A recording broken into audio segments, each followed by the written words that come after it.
अथ देव्याः कवचम्। ॐ अस्य श्री चण्डीकवचस्य ब्रह्मा ऋषिः अनुष्टोप चामुण्डा देवता अङ्गदासोक्तमातरौ बीजम् दिग्बन्ध देवतास्तत्त्वम् श्रीजगदम्बा प्रीत्यर्थे सप्तशती पाठाङ्गत्वेन जपे विनियोगः। ॐ नमश्चण्डिकायै। मार्कण्डेय उवाच। ॐ यद्गुह्यम् परमम् लोके सर्वरक्षाकरम् नृणाम् यन्न कस्यचिदाख्यातम् तन्मे ब्रूहि पितामह। ब्रह्मोवाच। अस्ति गुह्यतमम् विप्र सर्वभूतोपकारकम् देव्यास्तु कवचम् पुण्यम् तच्छृण्वस्व महात्मुने। प्रथमम् शैलपुत्री च द्वितीयम् ब्रह्मचारिणी तृतीयम् चन्द्रघण्टेति कुष्माण्डेति चतुर्थकम् पञ्चमम् स्कन्दमातेति षष्ठम् कात्यायनीति च सप्तमम् कालरात्रीति महागौरीति चाष्टमम् नवमम् सिद्धिदात्री च नवदुर्गाः प्रकीर्तिताः। उक्तान्येतानि नामानि ब्रह्मणैव महात्मना अग्निना दह्यमानस्तु शत्रुमध्ये गतो रणे विषमे दुर्गमे चैव भयार्ताः शरणम् गताः न तेषाम् जायते किञ्चिदशुभम् रणसङ्कटे नापदम् तस्य पश्यामि शोकदुःखभयम् नहि यैस्तु भक्त्या स्मृता नूनम् तेषाम् वृद्धिः प्रजायते। ये त्वाम् स्मरन्ति देवेशि रक्षसे तान्न संशयः। प्रेतसंस्था तु चामुण्डा वाराही महिषासना ऐन्द्री गजसमारूढा वैष्णवी गरुडासना माहेश्वरी वृषारूढा कौमारी शिखिवाहना लक्ष्मीः पद्मासना देवी पद्महस्ता हरिप्रिया श्वेतरूपधरा देवी ईश्वरी वृषभाहना ब्राह्मी हंससमारूढा सर्वाभरणभूषिता इत्येता मातरः सर्वाः सर्वयोगसमन्विताः नानाभरणशोभाढ्या नानारत्नोपशोभिताः दृश्यन्ते रथमारूढा देव्यः क्रोधसमाकुलाः शङ्खम् चक्रम् गदाम् शक्तिम् हलम् च मुसलायुधम् खेटकम् तोमरम् चैव परशुम् पाशमेव च कुन्तायुधम् त्रिशूलम् च सारङ्गमायुधमुत्तमम् दैत्यानाम् देहनाशाय भक्तानाम् भयाय च धारयन्त्यायुधानीत्थम् देवानाम् च हिताय वै। नमस्तेस्तु महारौद्रे महाघोरपराक्रमे महाबले महोत्साहे महाभयविनाशिनि त्राहि माम् देवि दुष्प्रेक्ष्ये शत्रूणाम् भयवर्धिनि प्राच्याम् रक्षतु मामेन्द्री आग्नेयामग्निदेवता दक्षिणेवतु वाराही नैऋत्याम् खड्गधारिणी प्रतीच्याम् वारुणी रक्षेद् वायव्याम् मृगवाहिनी उदीच्याम् पातु कौमारी ऐसान्याम् शूलधारिणी ऊर्ध्वं ब्रह्माणि मे रक्षेत् धस्ताद् वैष्णवी तथा एवं 10 दिशो रक्षेत् चामुण्डासव वाहना जया मे चाग्रतः पातु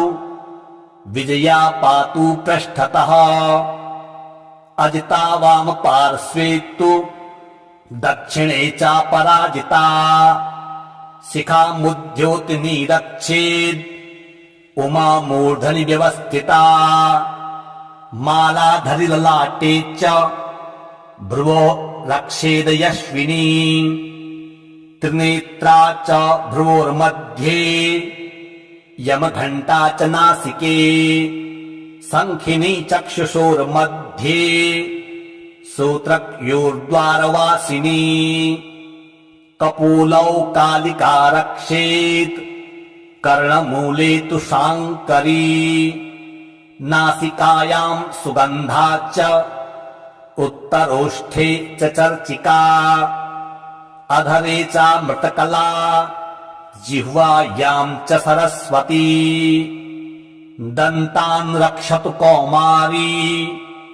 कण्ठदेशे तु चण्डिका घण्टिकां चित्रघण्टा च महामाया च तालुके कामाक्षी चिबुकं रक्षेद् वाचं मे सर्वमङ्गला ग्रीवायां भद्रकाली च पृष्ठवंशे धनुर्धरी नीलग्रीवा वही कण्ठे नलिकां नलकूबरी स्कन्धयोः खड्गिनी रक्षेद् बाहू मे वज्रधारिणी हस्तयोर्दण्डनी रक्षेद् अम्बिका चाङ्गुलीषु च नखाञ्चूलेश्वरी रक्षेत् कुक्षो रक्षेत् कुलेश्वरी स्तनो रक्षेन् महादेवी मनः शोकविनाशिनी हृदये ललिता देवी उदरे शूलधारिणी नाभो च कामिनी रक्षेद् गुह्यं गुह्येश्वरी तथा पूतना कामिका मेढम् गुदे महिषवाहिनी कट्यां भगवती रक्षेद् जानुनी विघ्नवासिनी जङ्घे महाबला रक्षेत् सर्वकामप्रदायिनी गुलफयोर्नारसिंही च पादपृष्ठे तु तेजसी पादाङ्गुलीषु श्रीरक्षेत् पादाधस्तलवासिनी नखान्दृष्टा कराली च केशाश्चैवोर्ध्वकेशिनी रोमकूपेषु कौबेरी त्वचं वागीश्वरी तथा रक्तमज्जावसा मांसान् यस्ति मेदांसि पार्वती अन्त्राणि कालरात्रिश्च पित्तं च मुकुटेश्वरी पद्मावती पद्मकोशे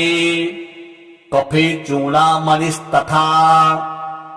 ज्वालामुखी नखज्वाला मभीद्या सर्वसन्धिषु शुक्रं ब्रह्माणि मे रक्षेत् छायां छत्रेश्वरी तथा अहङ्कारं मनोबुद्धिं रक्षेन्मे धर्मधारिणी प्राणापानो तथा व्यानम् उदानं च समानकम् वज्रहस्ता च मे रक्षेत् प्राणं कल्याणशोभना रसे रूपे च गन्धे च शब्दे स्पर्शे च योगिनी सत्त्वं रजस्तमश्चैव रक्षेन्नारायणी सदा आयु रक्षतु वाराही धर्मं रक्षतु वैष्णवी यशः कीर्तिं च लक्ष्मीं च धनं विद्यां च चक्रिणी गोत्रमिन्द्राणि मे रक्षेत् पशून् मे रक्ष चण्डिके पुत्रान् रक्षेन् महालक्ष्मीर् भार्याम् रक्षतु भैरवी पन्थानम् सुपथा रक्षेन् मार्गम् क्षेमकरी तथा राजद्वारे महालक्ष्मीर् विजया सर्वतः स्थिता रक्षाहीनम् तु यतः स्नानम् वर्जितम् कवचेन तु तत्सर्वम् रक्ष मे देवी जयन्ती पापनाशिनी पदमेकम् न गच्छेत्तु यदिच्छेच्छुभयात्मनः कवचेनावृतो नित्यम् यत्र यत्रैव गच्छति तत्र तत्रार्थलाभश्च विजयः सार्वकामिकः यम् यम् चिन्तयते कामम् तम् तम् प्राप्नोति निश्चितम् परमैश्वर्यमतुलम् प्राप्स्यते भूतले पुमान् निर्भयो जायते मर्त्यः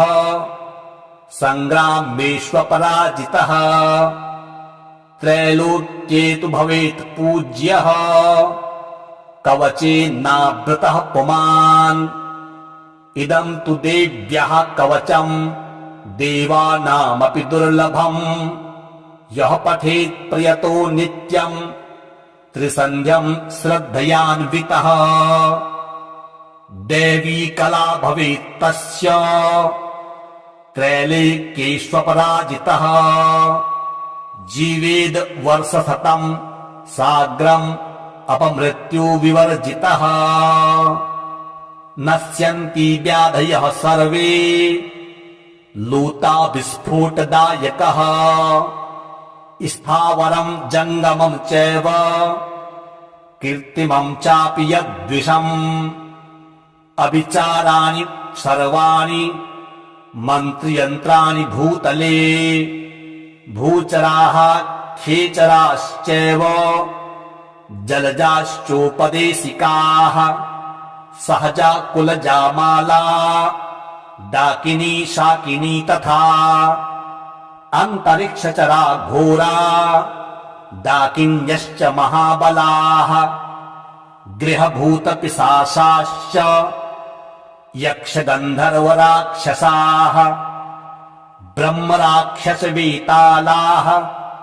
कूष्माण्डा भैरवादयः नश्यन्ति दर्शनात् तस्य कवचे हृदि संस्थिते मानोन्नतिर्भवेद् राज्ञस्तेजो वृद्धिकरम् परम् यशसा वर्धते सोऽपि कीर्तिमण्डितभूतले जपेत् सप्तशतीम् चण्डीम् कृत्वा तु कवचम् पुरा यावद् भूमण्डलम् धत्ते सशैलो वनकानकम् तावत् तिष्ठति मेदिन्याम् सन्ततिः पुत्रपौत्रिकी देहान्ते परमम् स्थानम् यत्सूरैरपि दुर्लभम् प्राप्नोति पुरुषो नित्यम् महामाया प्रसादतः लभते परमम् रूपम् शिवेन सह मोदते। ॐ नमश्चण्डिकायै मार्कण्डेय उवाच ॐ यद्गुह्यम् परमम् लोके सर्वरक्षाकरम् नृणाम् यन्न कस्यचिदाख्यातम् तन्मे ब्रूहि पितामह। ब्रह्मोवाच अस्ति गुह्यतमम् विप्र सर्वभूतोपकारकम् देव्यास्तु कवचम् पुण्यम् तच्छृण्वस्व महात्मुने। प्रथमम् शैलपुत्री च द्वितीयम् ब्रह्मचारिणी तृतीयम् चन्द्रघण्टेति कुष्माण्डेति चतुर्थकम् पञ्चमम् स्कन्दमातेति षष्ठम् कात्यायनीति च सप्तमम् कालरात्रीति महागौरीति चाष्टमम् नवमम् सिद्धिदात्री च नवदुर्गाः प्रकीर्तिताः उक्तान्येतानि नामानि ब्रह्मणेव महात्मना अग्निना दह्यमानस्तु शत्रुमध्ये गतो रणे विषमे दुर्गमे चैव भयार्ताः शरणं गताः न तेषां जायते किञ्चिदशुभं रणसङ्कटे नापदं तस्य पश्यामि शोकदुःखभयं नहि यैस्तु भक्त्या स्मृता नूनं तेषां वृद्धिः प्रजायते ये त्वां स्मरन्ति देवेशि रक्षसे तान्न संशयः प्रेतसंस्था तु चामुण्डा वाराही महिषासना ऐन्द्री गजसमारूढा वैष्णवी गरुडासना माहेश्वरी वृषारूढा कौमारी शिखिवाहना लक्ष्मीः पद्मासना देवी पद्महस्ता हरिप्रिया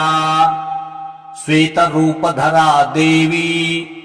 ईश्वरी वृषभाहना ब्राह्मी हंससमारूढा सर्वाभरणभूषिता इत्येता मातरः सर्वाः सर्वयोगसमन्विताः नानाभरणशोभाढ्या नानारत्नोपशोभिताः दृश्यन्ते रथमारूढा देव्यः क्रोधसमाकुलाः शङ्खं चक्रं गदां शक्तिं हलं च मुसलायुधम् कीटकं तोमरं चैव परशुं पाशमेव च कुन्तायुधं त्रिशूलं च सारङ्गमायुधमुत्तमम् दैत्यानां देहनाशाय भक्तानामभयाय च धारयन्त्यायुधानीत्थम् देवानां च हिताय वै नमस्तेस्तु महारौद्रे महाघोरपराक्रमे महाबले महोत्साहे महाभयविनाशिनि त्राहि मां देवि दुष्प्रेक्ष्ये शत्रूणां भयवर्धिनि प्राच्यां रक्षतु मामेन्द्री आग्नेयामग्निदेवता दक्षिणेवतु वाराही नैऋत्यां खड्गधारिणी प्रतीच्यां वारुणी रक्षेद् वायव्यां मृगवाहिनी उदीच्यां पातु कौमारी ऐशान्यां शूलधारिणी ऊर्ध्वं ब्रह्माणि मे रक्षेद् धस्ताद् वैष्णवी तथा एवं दश दिशो रक्षेत् चामुण्डा शववाहना जया मे चाग्रतः पातु विजया पातु पृष्ठतः अजिता वाम पार्श्वे तु दक्षिणे चापराजिता शिखामुद्योतिनी रक्षेद् उमा मूर्धनि व्यवस्थिता मालाधरि ललाटे च भ्रुवो रक्षेद यश्विनी त्रिनेत्रा च भ्रुवोर्मध्ये यमघण्टा च नासिके शङ्खिनी चक्षुषोर्मध्ये श्रोत्रयोर्द्वारवासिनी कपोलौ कालिका रक्षेत् कर्णमूले तु शाङ्करी नासिकायां सुगन्धा च उत्तरोष्ठे च चर्चिका अधरे चामृतकला जिह्वायां च सरस्वती दन्तान् रक्षतु कौमारी कण्ठदेशे तु चण्डिका घण्टिकां चित्रघण्टा च महामाया च तालुके कामाक्षी चिबुकं रक्षेद् वाचं मे सर्वमङ्गला ग्रीवायाम् भद्रकाली च पृष्ठवंशे धनुर्धरी नीलग्रीवा वही कण्ठे नलिकाम् नलकूबरी स्कन्धयोः खड्गिनी रक्षेद् बाहू मे वज्रधारिणी हस्तयोर्दण्डनी रक्षेद् अम्बिका चाङ्गुलीषु च नखान् शूलेश्वरी रक्षेत् कुक्षो रक्षेत् कुलेश्वरी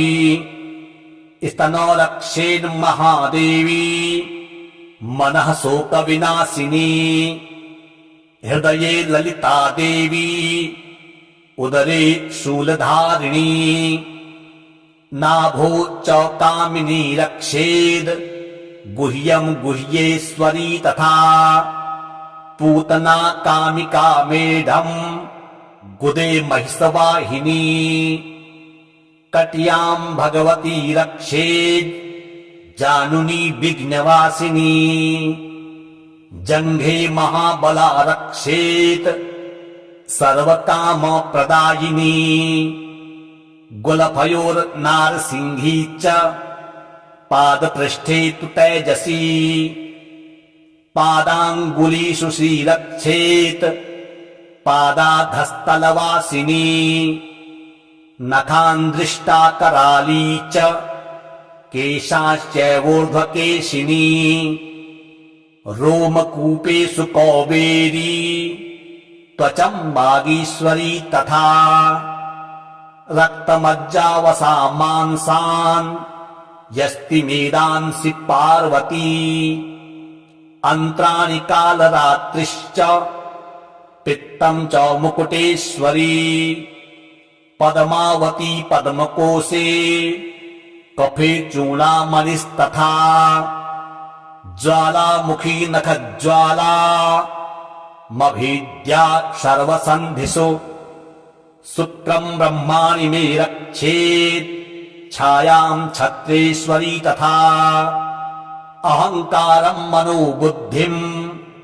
रक्षेन्मे धर्मधारिणी प्राणापानो तथा व्यानम् उदानम् च समानकम्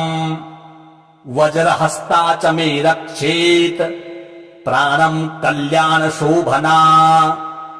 रसे रूपे च गन्धे च शब्दे स्पर्शे च योगिनी सत्त्वम् रजस्तमश्चैव रक्षेन्नारायणी सदा आयु रक्षतु वाराही धर्मम् रक्षतु वैष्णवी यशः कीर्तिम् च लक्ष्मीम् च धनम् विद्याम् च चक्रिणी गोत्रमिन्द्राणि मे रक्षेत् पशून् मे रक्ष चण्डिके पुत्रान् रक्षेन्महालक्ष्मीर्भार्याम् रक्षतु भैरवी पन्थानम् सुपथा रक्षेन् मार्गम् क्षेमकरी तथा राजद्वारे महालक्ष्मीर्विजया सर्वतः स्थिता रक्षाहीनम् तु यतः स्नानम् वर्जितम् कवचेन तु तत्सर्वम् रक्ष मे देवी जयन्ती पापनाशिनी पदमेकम् न गच्छेत्तु यदिच्छेच्छुभयात्मनः कवचेनावृतो नित्यम् यत्र यत्रैव गच्छति तत्र तत्रार्थलाभश्च विजयः सार्वकामिकः यम् यम् चिन्तयते कामम् तम् तम् प्राप्नोति निश्चितम् परमैश्वर्यमतुलम् प्राप्स्यते भूतले पुमान् निर्भयो जायते मर्त्यः सङ्ग्रामेष्वपराजितः त्रैलोक्ये तु भवेत् पूज्यः कवचेनावृतः पुमान् इदम् तु देव्यः कवचम् देवानामपि दुर्लभम् यः पठेत् प्रयतो नित्यम् त्रिसन्ध्यम् श्रद्धयान्वितः दैवी कला भवेत् तस्य त्रैलोक्येष्वपराजितः जीवेद वर्षशतम् साग्रम् अपमृत्यु विवर्जितः नश्यन्ति व्याधयः सर्वे लूता विस्फोटदायकः स्थावरम् जङ्गमम् चैव कृत्रिमम् चापि यद्विषम् अविचाराणि सर्वाणि मन्त्रयन्त्राणि भूतले भूचराः खेचराश्चैव जलजाश्चोपदेशिकाः सहजा कुलजामाला डाकिनी शाकिनी तथा अन्तरिक्षचरा घोरा डाकिन्यश्च महाबलाः गृहभूतपिशाचाश्च यक्षगन्धर्वराक्षसाः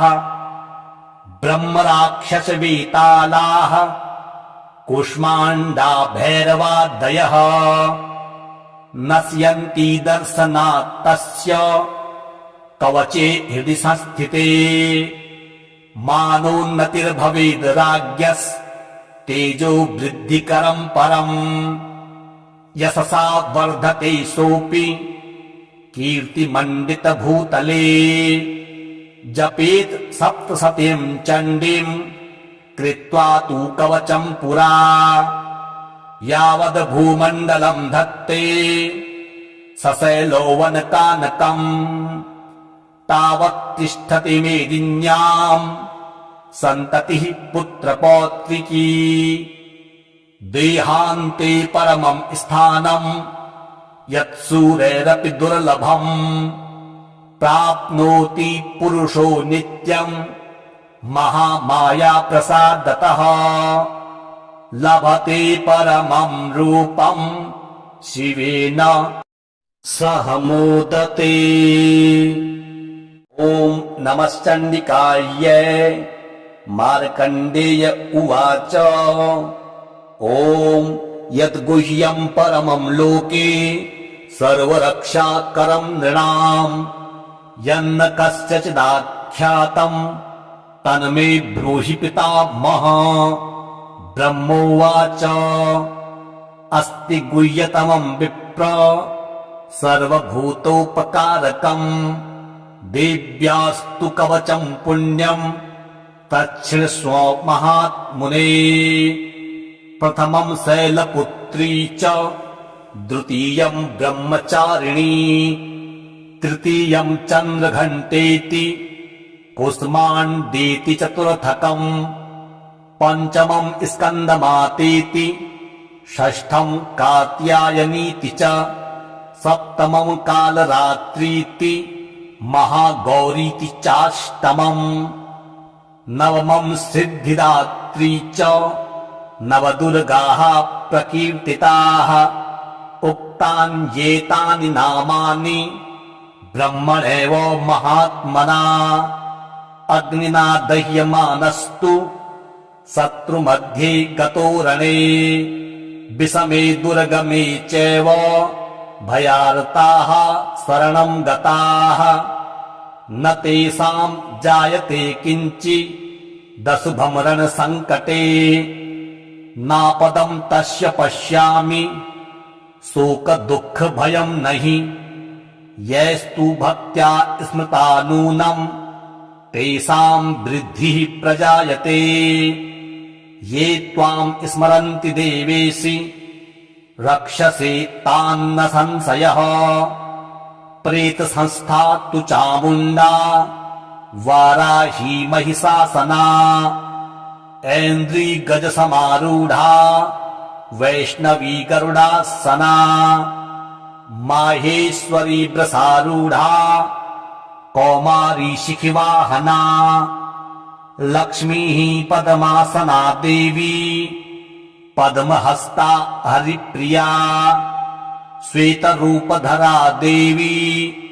ईश्वरी वृषभाहना ब्राह्मी हंस समारूढ़ा सर्वाभरणभूषिता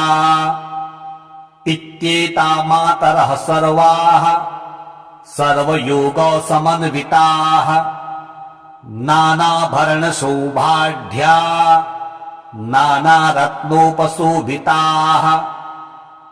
दृश्यन्ते रथमारूढा देव्यः क्रोधसमाकुलाः शङ्खं चक्रं गदां शक्तिं हलं च मुसलायुधम् खेटकं तोमरं चैव परशुं पाशमेव च कुन्तायुधं त्रिशूलं च सारङ्गमायुधमुत्तमम् दैत्यानां देहनाशाय भक्तानामभयाय च धारयन्त्यायुधानीत्थम् देवानां च हिताय वै नमस्तेस्तु महारौद्रे महाघोरपराक्रमे महाबले महोत्साहे महाभयविनाशिनि त्राहि मां देवि दुष्प्रेक्ष्ये शत्रूणां भयवर्धिनि प्राच्यां रक्षतु मामेन्द्री आग्नेयामग्निदेवता दक्षिणेवतु वाराही नैऋत्यां खड्गधारिणी प्रतीच्यां वारुणी रक्षेद् वायव्यां मृगवाहिनी उदीच्यां पातु कौमारी ऐशान्यां शूलधारिणी ऊर्ध्वं ब्रह्माणि मे रक्षेद् धस्ताद् वैष्णवी तथा एवं दश दिशो रक्षेत् चामुण्डा शववाहना जया मे चाग्रतः पातु विजया पातु पृष्ठतः अजिता वाम पार्श्वे तु दक्षिणे चापराजिता शिखामुद्योतिनी रक्षेद् उमा मूर्धनि व्यवस्थिता मालाधरि ललाटे च भ्रुवो रक्षेद यश्विनी त्रिनेत्रा च भ्रुवोर्मध्ये यमघण्टा च नासिके शङ्खिनी चक्षुषोर्मध्ये श्रोत्रयोर्द्वारवासिनी कपोलौ कालिका रक्षेत् कर्णमूले तु शाङ्करी नासिकायां सुगन्धा च उत्तरोष्ठे च चर्चिका अधरे चामृतकला जिह्वायां च सरस्वती दन्तान् रक्षतु कौमारी कण्ठदेशे तु चण्डिका घण्टिकां चित्रघण्टा च महामाया च तालुके कामाक्षी चिबुकं रक्षेद् वाचं मे सर्वमङ्गला ग्रीवायां भद्रकाली च पृष्ठवंशे धनुर्धरी नीलग्रीवा वही कण्ठे नलिकां नलकूबरी स्कन्धयोः खड्गिनी रक्षेद् बाहू मे वज्रधारिणी हस्तयोर्दण्डनी रक्षेद् अम्बिका चाङ्गुलीषु च नखान् चूलेश्वरी रक्षेत् कुक्षो रक्षेत् कुलेश्वरी स्तनो रक्षेन् महादेवी मनः शोकविनाशिनी हृदये ललिता देवी उदरे शूलधारिणी नाभो च कामिनी रक्षेद् गुह्यं गुह्येश्वरी तथा पूतना कामिका मेढम् गुदे महिषवाहिनी कट्यां भगवती रक्षेद् जानुनी विघ्नवासिनी जङ्घे महाबला रक्षेत् सर्वकामप्रदायिनी गुलफयोर्नारसिंही च पादपृष्ठे तु तेजसी पादाङ्गुलीषु श्रीरक्षेत् पादाधस्तलवासिनी नखान्दृष्टा कराली च केशाश्चैवोर्ध्वकेशिनी रोमकूपेषु कौबेरी त्वचं वागीश्वरी तथा रक्तमज्जावसा मांसान् यस्ति मेदांसि पार्वती अन्त्राणि कालरात्रिश्च पित्तं च मुकुटेश्वरी पद्मावती पद्मकोशे कफे चूडामणिस्तथा ज्वालामुखी नखज्वाला मभीद्या सर्वसन्धिषु शुक्रं ब्रह्माणि मे रक्षेत् छायां छत्रेश्वरी तथा अहङ्कारं मनोबुद्धिं रक्षेन्मे धर्मधारिणी प्राणापानो तथा व्यानम् उदानं च समानकम् वज्रहस्ता च मे रक्षेत् प्राणं कल्याणशोभना रसे रूपे च गन्धे च शब्दे स्पर्शे च योगिनी सत्त्वं रजस्तमश्चैव रक्षेन्नारायणी सदा आयु रक्षतु वाराही धर्मं रक्षतु वैष्णवी यशः कीर्तिं च लक्ष्मीं च धनं विद्यां च चक्रिणी गोत्रमिन्द्राणि मे रक्षेत् पशून् मे रक्ष चण्डिके पुत्रान् रक्षेन्महालक्ष्मीर्भार्यां रक्षतु भैरवी पन्थानं सुपथा रक्षेन् मार्गं क्षेमकरी तथा राजद्वारे महालक्ष्मीर्विजया सर्वतः स्थिता रक्षाहीनं तु यतस्नानं वर्जितं कवचेन तु तत्सर्वं रक्ष मे देवी जयन्ती पापनाशिनी पदमेकं न गच्छेत्तु यदिच्छेच्छुभयात्मनः कवचेनावृतो नित्यं यत्र यत्रैव गच्छति तत्र तत्रार्थलाभश्च विजयः सार्वकामिकः यं यं चिन्तयते कामं तं तं प्राप्नोति निश्चितम् परमैश्वर्यमतुलम् प्राप्स्यते भूतले पुमान् निर्भयो जायते मर्त्यः सङ्ग्रामेष्वपराजितः त्रैलोक्ये तु भवेत् पूज्यः कवचेनावृतः पुमान् इदं तु देव्यः कवचम् देवानामपि दुर्लभम् यः पठेत् प्रयतो नित्यम् त्रिसन्ध्यम् श्रद्धयान्वितः देवी कला भवेत् तस्य त्रैलोक्येष्वपराजितः जीवेद् वर्षशतं साग्रम् अपमृत्यु विवर्जितः नश्यन्ति व्याधयः सर्वे लूता विस्फोटदायकः स्थावरं जङ्गमं चैव कीर्तिमं चापि यद्विषम् अविचाराणि सर्वाणि मन्त्रयन्त्राणि भूतले भूचराः खेचराश्चैव जलजाश्चोपदेशिकाः सहजा कुलजामाला डाकिनी शाकिनी तथा अन्तरिक्षचरा घोरा डाकिन्यश्च महाबलाः गृहभूतपिशाचाश्च यक्षगन्धर्वराक्षसाः ब्रह्मराक्षसवेतालाः कूष्माण्डा भैरवादयः नश्यन्ति दर्शनात् तस्य कवचे हृदि संस्थिते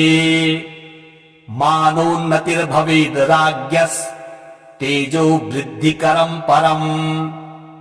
यशसा वर्धते सोऽपि कीर्तिमण्डितभूतले जपेत् सप्तशतीं चण्डीं कृत्वा तु कवचं पुरा यावद् भूमण्डलं धत्ते सशैलोवनकानकम् तावत् तिष्ठति मेदिन्याम् सन्ततिः पुत्रपौत्रिकी देहान्ते परमम् स्थानम् यत्सूरैरपि दुर्लभम् प्राप्नोति पुरुषो नित्यम् महामाया प्रसादतः लभते परमम् रूपम् शिवेन सह मोदते। ॐ नमश्चण्डिकायै। मार्कण्डेय उवाच ॐ यद्गुह्यम् परमम् लोके सर्वरक्षाकरम् नृणाम् यन्न कस्यचिदाख्यातम् तन्मे ब्रूहि पितामह। ब्रह्मोवाच अस्ति गुह्यतमम् विप्र सर्वभूतोपकारकम् देव्यास्तु कवचम् पुण्यम् तच्छृण्वस्व महात्मुने। प्रथमम् शैलपुत्री च द्वितीयम् ब्रह्मचारिणी तृतीयम् चन्द्रघण्टेति कुष्माण्डेति चतुर्थकम् पञ्चमम् स्कन्दमातेति षष्ठम् कात्यायनीति च सप्तमम् कालरात्रीति महागौरीति चाष्टमम् नवमम् सिद्धिदात्री च नवदुर्गाः प्रकीर्तिताः उक्तान्येतानि नामानि ब्रह्मणेव महात्मना। अग्निना दह्यमानस्तु शत्रुमध्ये गतो रणे विषमे दुर्गमे चैव भयार्ताः शरणम् गताः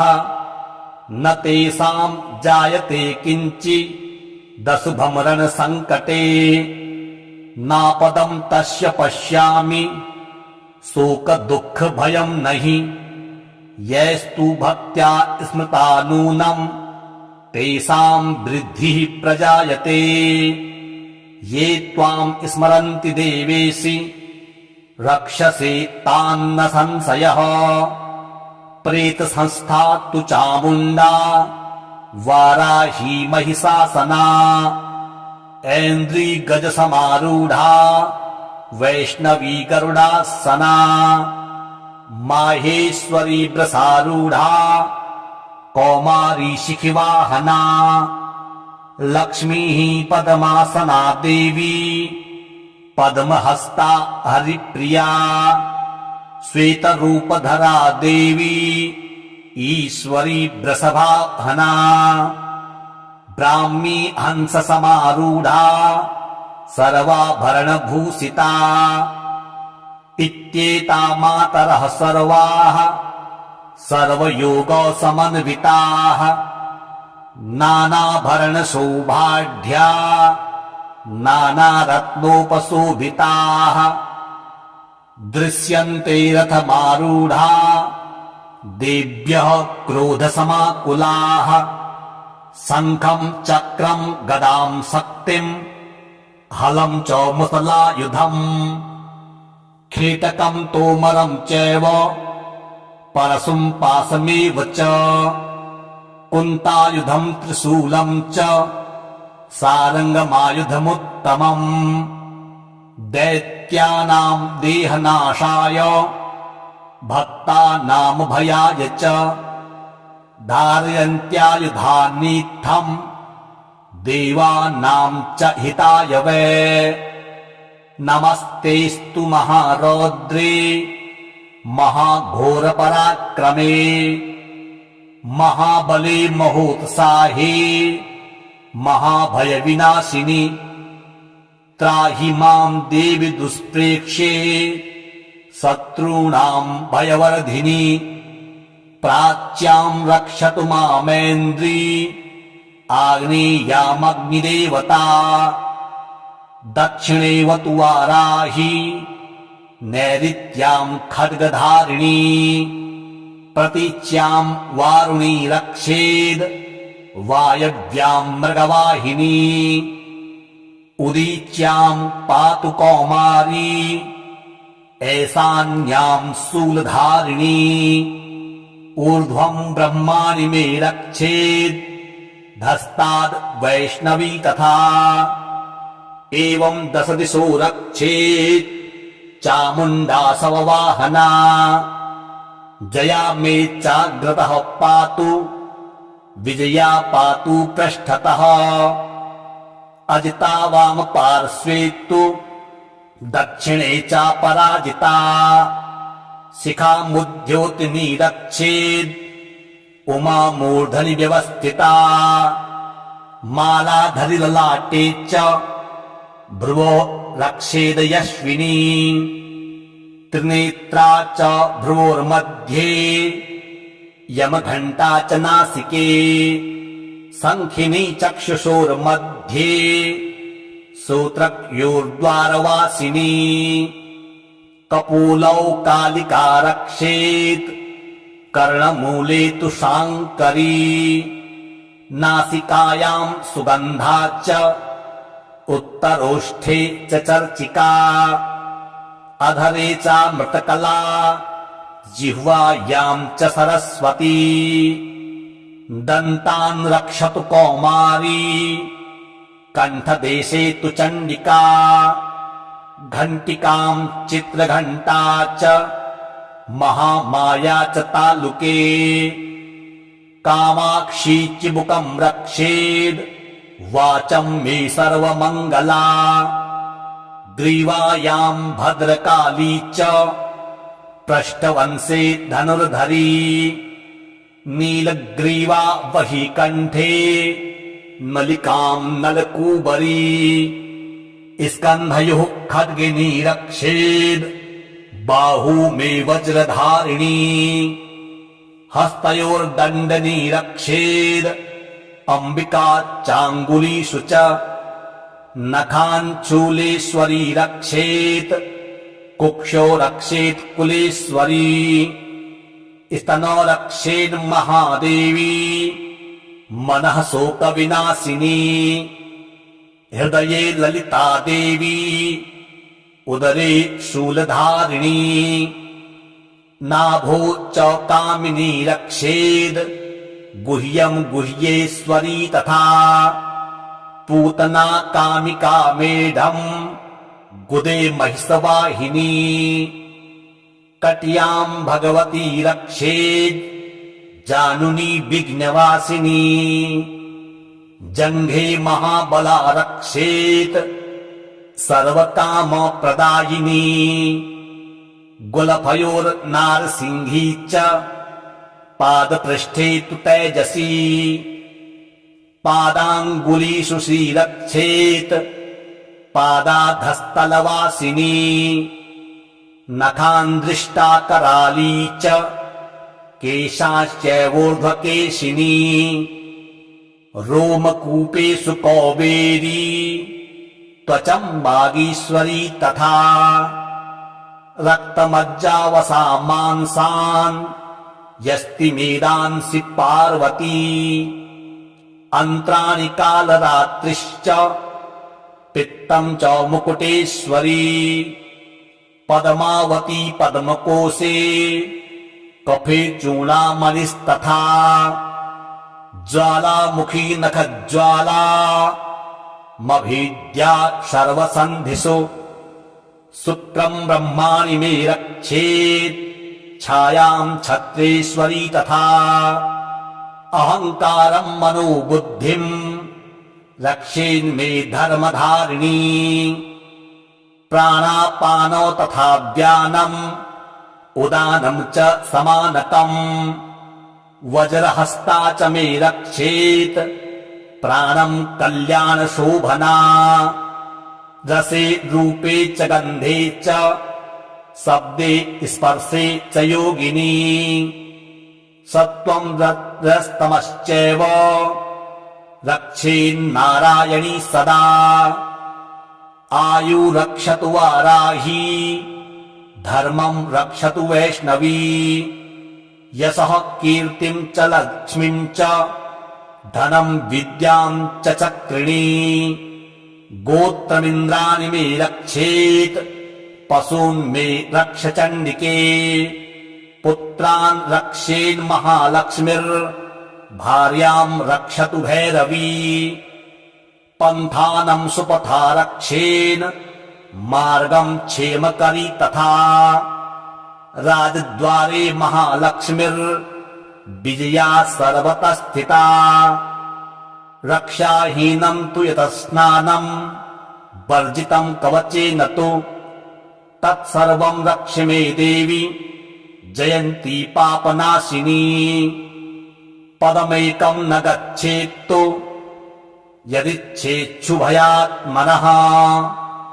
कवचेनावृतो नित्यम्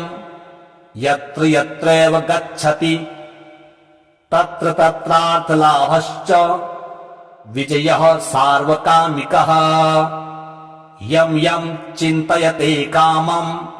तम् तम् प्राप्नोति निश्चितम् परमैश्वर्यमतुलम् प्राप्स्यते भूतले पुमान्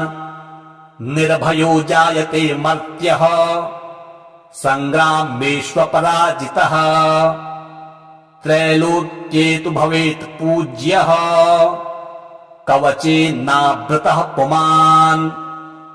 इदम् तु देव्यः कवचम् देवानामपि दुर्लभम् यः पठेत् प्रयतो नित्यम् त्रिसन्ध्यम् श्रद्धयान्वितः देवी कला भवेत् तस्य त्रैलोक्येष्वपराजितः जीवेद् वर्षशतम् साग्रम् अपमृत्यु विवर्जितः नश्यन्ति व्याधयः सर्वे लूता विस्फोटदायकः स्थावरम् जङ्गमम् चैव कीर्तिमम् चापि यद्विषम् अविचाराणि सर्वाणि मन्त्रयन्त्राणि भूतले भूचराः खेचराश्चैव जलजाश्चोपदेशिकाः सहजा कुलजामाला डाकिनी शाकिनी तथा अन्तरिक्षचरा घोरा डाकिन्यश्च महाबलाः गृहभूतपिशाचाश्च यक्षगन्धर्वराक्षसाः ब्रह्मराक्षसवेतालाः कूष्माण्डा भैरवादयः नश्यन्ति दर्शनात् तस्य कवचे हृदि संस्थिते मानोन्नतिर्भवेद् राज्ञस्तेजो वृद्धिकरम् परम् यशसा वर्धते सोऽपि कीर्तिमण्डितभूतले जपेत् सप्तशतीम् चण्डीम् कृत्वा तु कवचम् पुरा यावद् भूमण्डलम् धत्ते सशैलोवनकानकम् तावत् तिष्ठति मेदिन्याम् सन्ततिः पुत्रपौत्रिकी देहान्ते परमम् स्थानम् यत्सूरैरपि दुर्लभम् प्राप्नोति पुरुषो नित्यम् महामाया प्रसादतः लभते परमम् रूपम् शिवेन सह मोदते। ॐ नमश्चण्डिकायै। मार्कण्डेय उवाच ॐ यद्गुह्यम् परमम् लोके सर्वरक्षाकरम् नृणाम् यन्न कस्यचिदाख्यातम् तन्मे ब्रूहि पितामह। ब्रह्मोवाच अस्ति गुह्यतमम् विप्र सर्वभूतोपकारकम् देव्यास्तु कवचम् पुण्यम् तच्छृण्वो महात्मुने। प्रथमम् शैलपुत्री च द्वितीयम् ब्रह्मचारिणी तृतीयम् चन्द्रघण्टेति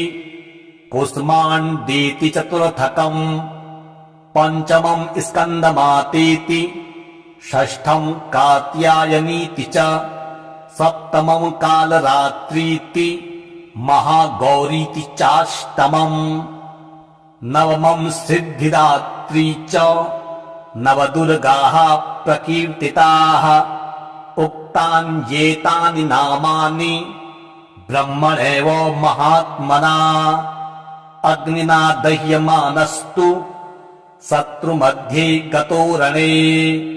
विषमे दुर्गमे चैव भयार्ताः शरणं गताः न तेषां जायते किञ्चिदशुभं रणसङ्कटे नापदं तस्य पश्यामि शोकदुःखभयं नहि यैस्तु भक्त्या स्मृता नूनं तेषां वृद्धिः प्रजायते ये त्वां स्मरन्ति देवेशि रक्षसे तान्न संशयः प्रेतसंस्था तु चामुण्डा वाराही महिषासना ऐन्द्री गजसमारूढा वैष्णवी गरुडासना माहेश्वरी वृषारूढा कौमारी शिखिवाहना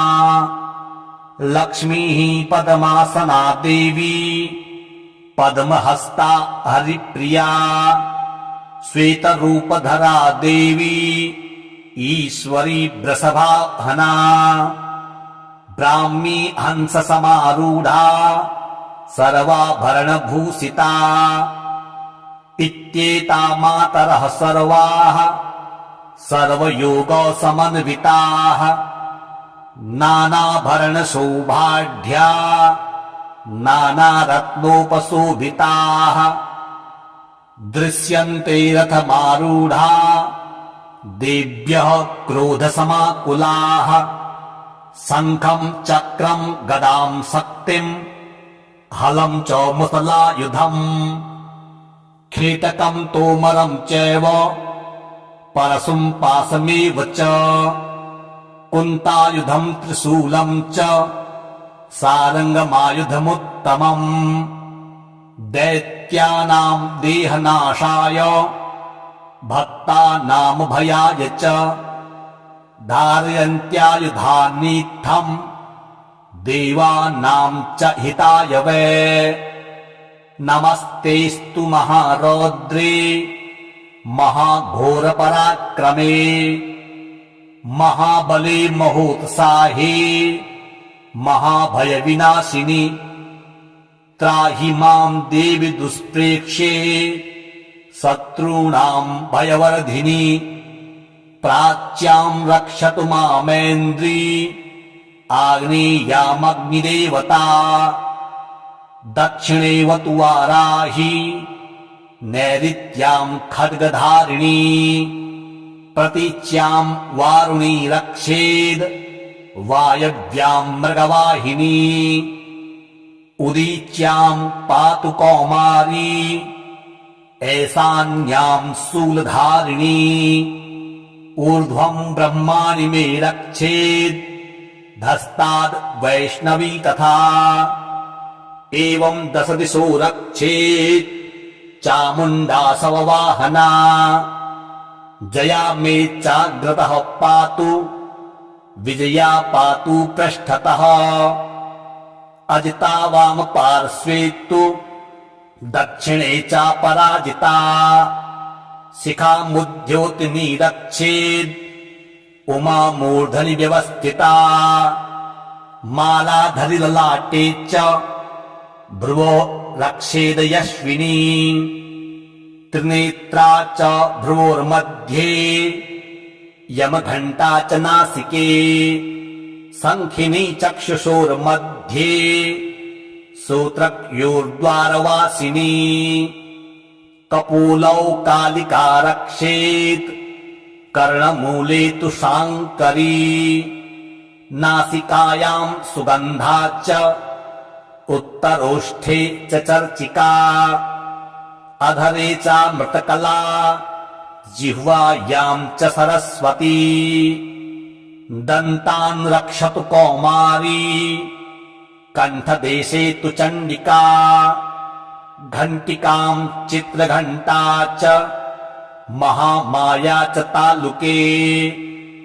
कामाक्षी चिबुकं रक्षेद् वाचं मे सर्वमङ्गला ग्रीवायां भद्रकाली च पृष्ठवंशे धनुर्धरी नीलग्रीवा वही कण्ठे नलिकां नलकूबरी स्कन्धयोः खड्गिनी रक्षेद् बाहू मे वज्रधारिणी हस्तयोर्दण्डनी रक्षेद् अम्बिका चाङ्गुलीषु च नखाञ्चूलेश्वरी रक्षेत् कुक्षो रक्षेत् कुलेश्वरी स्तनो रक्षेन् महादेवी मनः शोकविनाशिनी हृदये ललिता देवी उदरे शूलधारिणी नाभो च कामिनी रक्षेद् गुह्यं गुह्येश्वरी तथा पूतना कामिका मेढम् गुदे महिषवाहिनी कट्यां भगवती रक्षेद् जानुनी विघ्नवासिनी जङ्घे महाबला रक्षेत् सर्वकामप्रदायिनी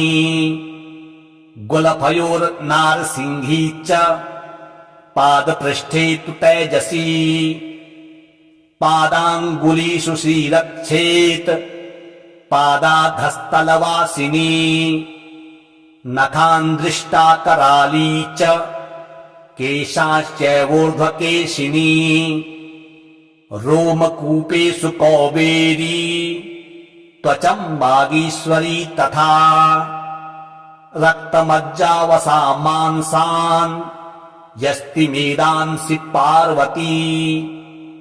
अन्त्राणि कालरात्रिश्च पित्तं च मुकुटेश्वरी पद्मावती पद्मकोशे कफे चूडामणिस्तथा ज्वालामुखी नखज्वाला मभीद्या सर्वसन्धिषु शुक्रं ब्रह्माणि मे रक्षेत् छायां छत्रेश्वरी तथा अहङ्कारं मनोबुद्धिं रक्षेन्मे धर्मधारिणी प्राणापानो तथा व्यानम् उदानं च समानकम् वज्रहस्ता च मे रक्षेत् प्राणं कल्याणशोभना रसे रूपे च गन्धे च शब्दे स्पर्शे च योगिनी सत्त्वं रजस्तमश्चैव रक्षेन्नारायणी सदा आयु रक्षतु वाराही धर्मं रक्षतु वैष्णवी यशः कीर्तिं च लक्ष्मीं च धनं विद्यां च चक्रिणी गोत्रमिन्द्राणि मे रक्षेत् पशून् मे रक्ष चण्डिके पुत्रान् रक्षेन्महालक्ष्मीर्भार्यां रक्षतु भैरवी पन्थानं सुपथा रक्षेन् मार्गं क्षेमकरी तथा राजद्वारे महालक्ष्मीर्विजया सर्वतः स्थिता रक्षाहीनं तु यतः स्नानं वर्जितं कवचेन तु तत्सर्वं रक्ष मे देवी जयन्ती पापनाशिनी पदमेकं न गच्छेत्तु यदिच्छेच्छुभयात्मनः कवचेनावृतो नित्यं यत्र यत्रैव गच्छति तत्र तत्रार्थलाभश्च विजयः सार्वकामिकः यं यं चिन्तयते कामं तं तं प्राप्नोति निश्चितम् परमैश्वर्यमतुलम् प्राप्स्यते भूतले पुमान् निर्भयो जायते मर्त्यः संग्रामेष्वपराजितः त्रैलोक्ये तु भवेत् पूज्यः कवचेनावृतः पुमान् इदं तु देव्यः कवचम् देवानामपि दुर्लभम् यः पठेत् प्रयतो नित्यम् त्रिसन्ध्यम् श्रद्धयान्वितः देवी कला भवेत् तस्य त्रैलोक्येष्वपराजितः जीवेद् वर्षशतं साग्रम् अपमृत्यु विवर्जितः नश्यन्ति व्याधयः सर्वे लूता विस्फोटदायकः स्थावरम् जङ्गमम् चैव कीर्तिमम् चापि यद्विषम् अविचाराणि सर्वाणि मन्त्रयन्त्राणि भूतले भूचराः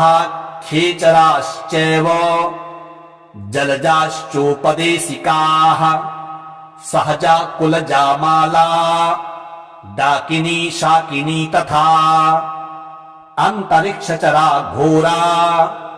डाकिन्यश्च महाबलाः गृहभूतपिशाचाश्च यक्षगन्धर्वराक्षसाः ब्रह्मराक्षसवेतालाः कूष्माण्डा भैरवादयः नश्यन्ति दर्शनात् तस्य कवचे हृदि संस्थिते मानोन्नतिर्भवेद् राज्ञस्तेजो वृद्धिकरम् परम् यशसा वर्धते सोऽपि कीर्तिमण्डितभूतले जपेत् सप्तशतीम् चण्डीम् कृत्वा तु कवचम् पुरा यावद् भूमण्डलम् धत्ते सशैलोवनकानकम् तावत् तिष्ठति मेदिन्याम् सन्ततिः पुत्रपौत्रिकी देहान्ते परमम् स्थानम् यत्सूरैरपि दुर्लभम् प्राप्नोति पुरुषो नित्यम् महामाया प्रसादतः लभते परमम् रूपम् शिवेन सह मोदते।